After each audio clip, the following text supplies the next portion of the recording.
thanks. It has been a rainy day, but beside that, pretty good. I must say, pretty good. What about you?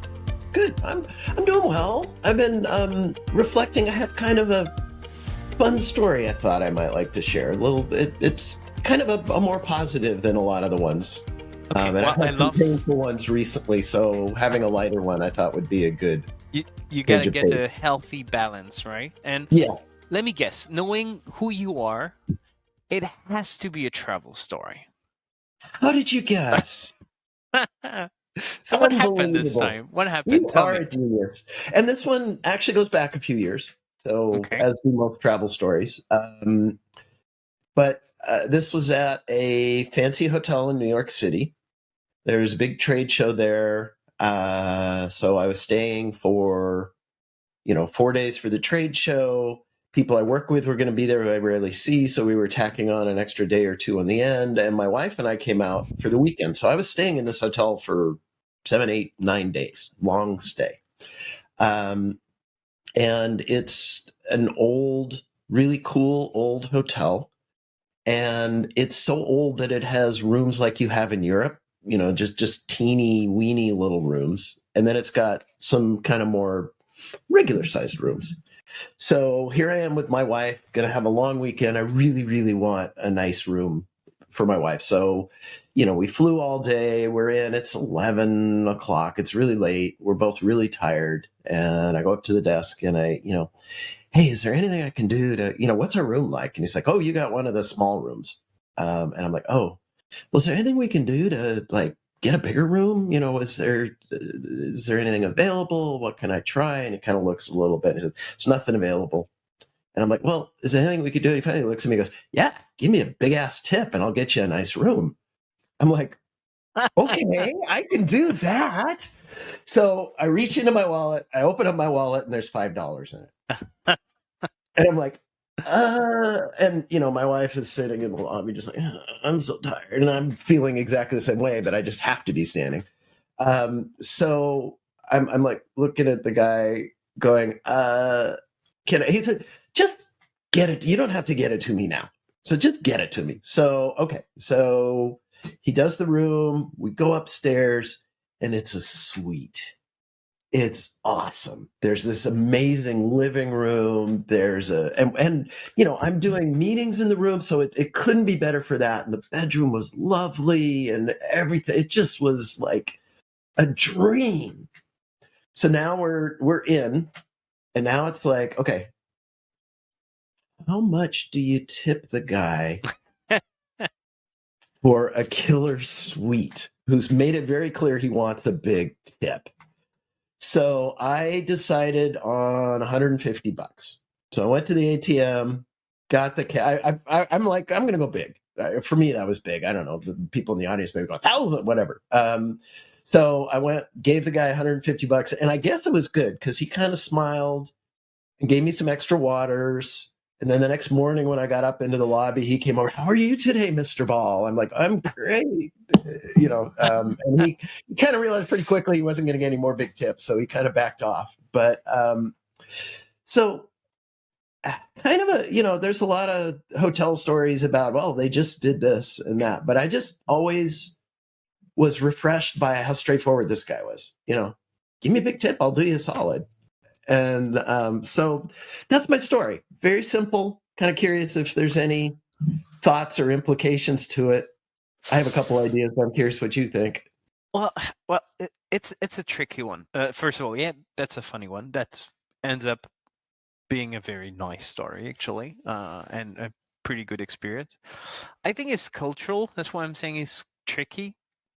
Because me being French and you being American, the way I look at it, it's going to be more negative. It's actually, to me, it feels like bribery. But I know I'm coming from a country where tipping is not part of the culture. I remember a story that was probably the first time I was visiting you in San Francisco. I was coming with my boss at the time, and we had a nice lunch at the wharf, and I didn't pay. He paid the bill, and he tipped. I don't know how he tipped. And the waiter ran after him in the streets to complain about the tips. So just to say that French are probably not, the best around tipping culture. But I feel maybe I'm being too French about it, but I feel like asking for a tip to get good service, that's not good service. That's pretty terrible. Now the fact that he trusted you, you didn't actually pay anything before he upgraded you to a suite, that was fantastic. And the fact that it's up to you to give him, by the way, $150 tip is it's huge. But again, maybe I'm being French about it. I I don't feel it's great service when, if he had upgraded you and said, I'm gonna try my best and find a solution, and you, out of generosity, because you feel this guy is actually doing the extra mile, just to deliver perfect customer experience, then you bring that big tips, I would feel that is amazing and all the planets are aligned and I'm happy with this. Here it almost feels like bribery to me. I don't know, am I being That's too French? no, that's completely fair. And you're right. The whole concept of a tip is it's the customer's prerogative.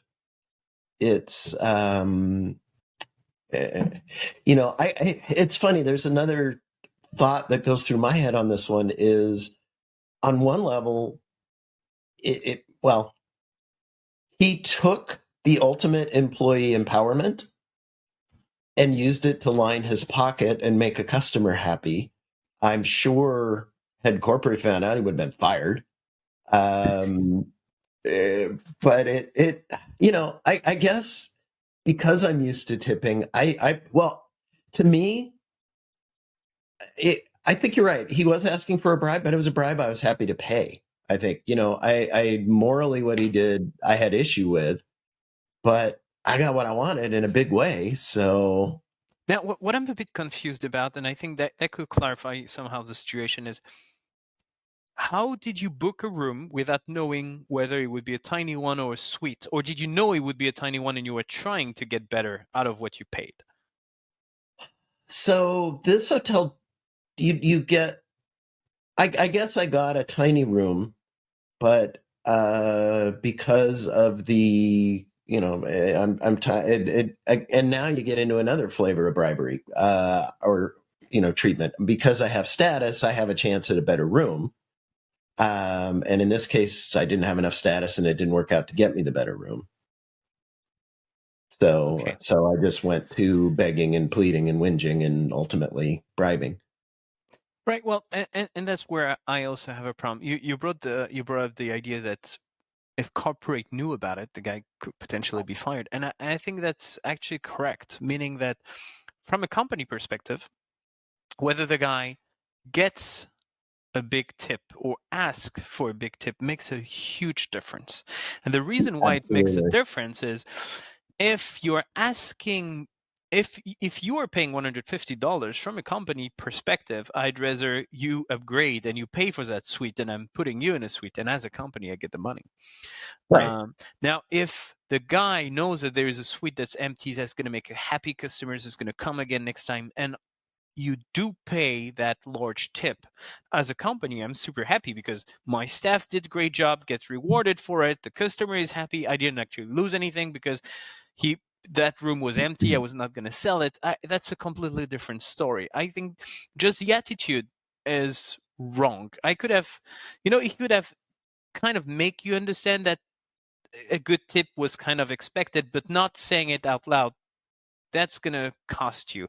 I think there's a problem I have with it. But other than that, yeah, you had a great experience, and you're probably going to go back there, right, with some cash in your wallet I have next time. many times. It's one of my favorite hotels. I'm not naming names for some obvious reasons. For all I know, that guy's still there. I don't want to get him fired. Um, yeah, I guess the last thought I have on this is there's the U.S. versus France culture thing, and then there's the New York culture thing, which is very in your face. That's a place where you just say, "Dude, give me a big tip, and I'll get you one." I think there is a cultural thing there as well.